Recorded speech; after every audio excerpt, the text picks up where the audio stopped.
If they want to go for a coffee, pay me. If they want to go for a walk in the park, pay me. If they want to be your gym buddy, pay me to be your gym buddy. Pay me, pay me, pay me, baby. You want me to message you on Snapchat? You want me to send pictures? Pay me. What is something that you never told your ex? That I cheated on him more than once.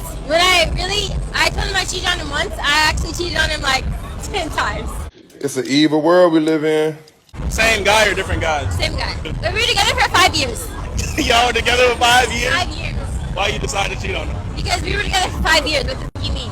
You're gonna have the same for that long? Like, that's crazy. It is my right to conceive with a man who is ready to. Why, oh, why has it not happened? I should be getting grapes fed to me. I should be getting forehead kisses when I'm busy working. I should be told to not worry about a thing. I should be chained to the bedroom. There were men that I literally knew I had no future with this person. They were placeholders. And I would tell them anything. Yes, placeholders.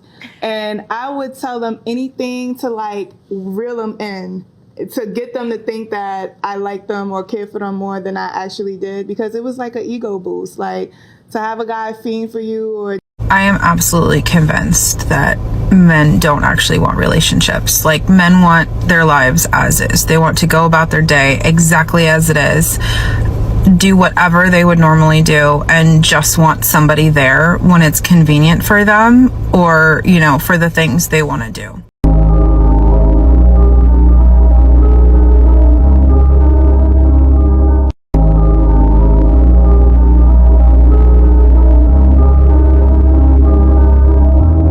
Key problem I have with marriage as it is done currently here in the West and in other places, but certainly the clay in which I work, is that there are certain promises the law can enforce, and there are certain promises it can't. So if we acknowledge, if we say the quiet part out loud, that in the majority of heterosexual marriages, the man brings protection and providing, and the woman brings kindness, warmth, and care, right? And sex. That's the economy. That's the economy. I didn't make that up. Don't get fucking mad at me in the comments. I didn't make it up. It was here before me. It's going to be here after me, I promise, right? So that's the game. That's the economy. His roles, his obligations are enforceable by law. So state power can be used to enforce his obligations, not hers. The court cannot order her to be nice to him, or to fuck him, or to stay pretty, or to stay sweet and friendly to him and kind to him, or speak nicely of him, or raise the children in a meaningful way that, you know, creates value to him instead of teaching them to disrespect him, right? But his promises in that, shelter, food, financial obligations, court can force you to do that. And if you don't do it, they can put you in jail, or they can take away your driver's license, your professional licenses. So what is that? When you have a contract where only one side is enforceable by law, under penalty of law, like, that is a dangerous game to play if you're a man, period. If she sleeps with you on the first date, she probably doesn't like you. I'm here to tell you right now, we don't care. Let me tell you. We don't care. I need a man. Yep. I need a man. Women will stay a lot longer with a guy who cheats on her, and hell, even in some cases, with a guy who actually beats her. They're less likely to leave those guys than they are to leave a guy who she finds boring. A man who bores a woman is just setting himself up for failure. I went on a date. This man told me, I asked him about like the type of women that he likes or something. He says, I like women that like me. And I was like, you know what? That's an OG statement, but it's so perfect. Older people, they don't have time for the fluff and stuff. Anytime I date an older guy, they're not playing any games, okay? If they have a smidge of like, I don't think she likes me, they'll be done with you. Versus a guy your age or younger, they're like, she's not acting super excited, but I'm still gonna take her on another date. They'll still try. Older guys are like, I don't think you like me, so yeah, we don't have to date anymore. Like, they're just more like, they're not wasting their time. Oh, she ain't never lied. I used to say this years ago. Date people who like you.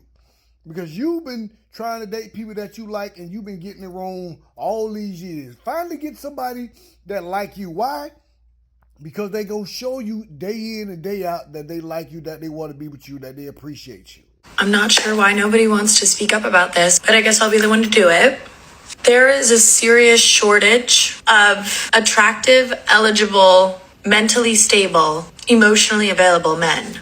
We need to get a search party together, figure out what has happened, where have they gone, and what do we do about this? Because it's a problem. Look, I have said this before and I will say it again. There is no shortage of good men. It is simply that you don't see the men that are good men in your life as dateable. But they're probably good friends, like they're probably in your friend zone. And then for the good men that aren't in your life, it is because they're not looking to date. They probably spent far too long in a relationship that took advantage of their goodness. Those men are either working, they're either at home, or they're just hanging out with friends, or doing some sort of hobby in seclusion. So if you really do want a good man, you better look in your friend zone or do all that you can to put out positive energy about men, because they will see you and they might take a chance on you then. Women aren't the only prize. Men are. Yes, she is. Women are we have intrinsic value. We are the prize. Like, what? Men go to work for women. Wait, what? Yeah, why do you go to work? To pay bills for your woman? No, for myself.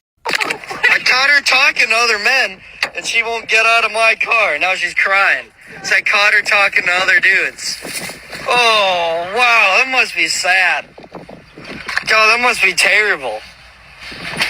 Oh, man. What were their names again? I love how you said they were just your friends and you were sending them ass pictures. Get the fuck out of my car. This is a perfect example of why when she says that these dudes are just her friend, she is full of shit.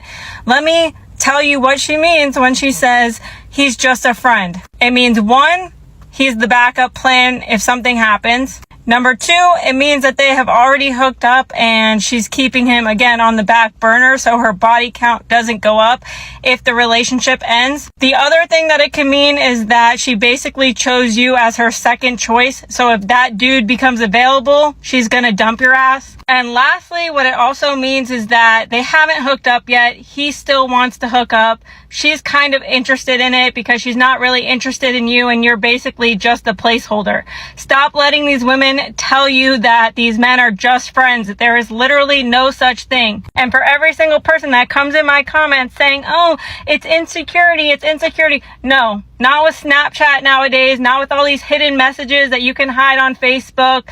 You need to be cautious, be aware, stop being naive, and not let these women play you. And lastly, let's just remember that she's only crying because she got caught. Not only is that abusive and manipulative, but what it does is it turns the good men bad. So congratulations on making yet another good man turn bad, where women have no accountability for their actions like this. But what it also does is it ruins it for the rest of the women that are out here actually crying and getting their feelings hurt because men can't decipher the difference between being manipulated and real tears.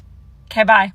I don't know when we're finally going to realize that more and more men are single because they want to be single. Because they've built up their lives. They like their day-to-day routine. They buy what they want and can afford. They spend time on whatever hobby they enjoy. But what they don't want is making the mistake of sacrificing those things for something less than what they already have. And I get it. We've heard that women are raising their standards. But ladies, men are too. Where are the men who would wake up just so they could be the man who wakes up next to you? Well, I'm sorry to have to break it to you, but those men, they've already woken up and they've left. Because you see, men have now realized there's no real benefit to waking up next to you. We've seen that while you demand things from us, you offer little to nothing in return. At least not anything we can't already get without involving ourselves in a relationship with you. And on top of that, for decades now, y'all told us you didn't want us. Y'all told us you didn't need us.